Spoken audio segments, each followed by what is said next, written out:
gúngún ìkúléwé ìran àkàlàmọ̀gbò kan yìí pọ̀dún jẹ́ o. Waheed Oriade Akanni ó ti sọdún èyí náà o, wàá ṣe tẹ̀mí sí i. Bẹ́mi kankan ni o. Waheed ó borí Adégbèrà nílẹ̀ odidi okú ọdún. Ó ti sọdún èyí náà wá ṣe tẹ̀mí sí towó tọmọ ta tètè kú tí ṣe balẹ̀ ọ̀rọ̀. Ìran ọlọ́dún ní mọ́dún rẹ̀ lọ́dún. Èkùkù ṣe tiwọn lálárẹ̀ẹ́rẹ́. Àfìbòjọ́ ṣe tiẹ̀ nínú sa. Oyin ṣe tiẹ̀ nínú afárá.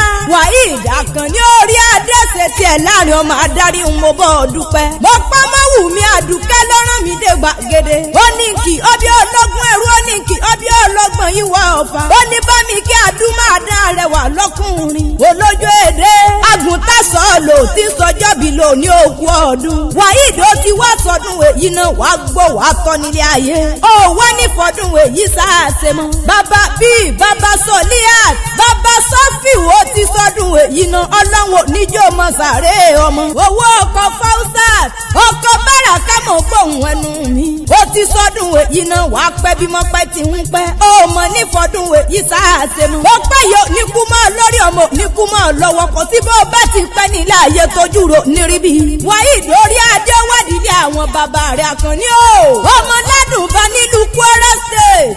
Ọmọ tápà ọmọ ńlọdọ.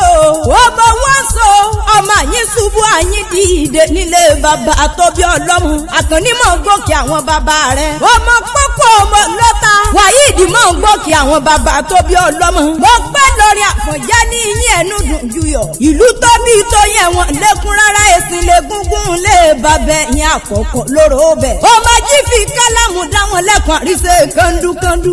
Akanni mọ̀ gòkè àwọn bàbá rẹ̀. Wọ́n èlù nígbàdí kéwú ni wọ́n ké.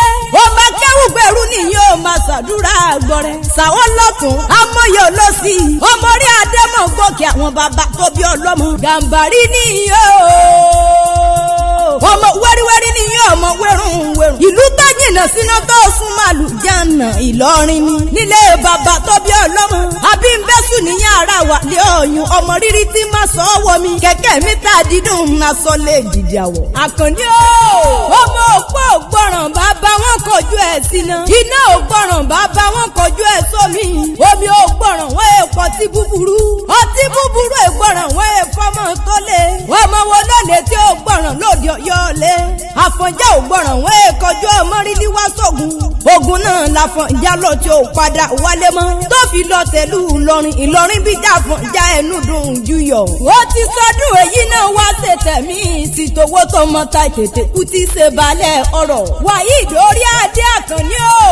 Olódùmarè wọ́n nípa ọlẹ́kùn. Ìgbà rẹ̀ ti dùn yọ Ọlọ́run oníjó tán. Wàá máa bẹ ní àmọ̀rí ọ̀wọ̀ bí ìran láṣọ bàdá ní wáyé. Ó mọ ní bùbìrì bìrì kó bá wọn jíjó ẹ̀sìn. Ayé ò nífẹ̀ẹ́ gbàbùn wọn ló ń jẹ́ ẹ̀jẹ̀.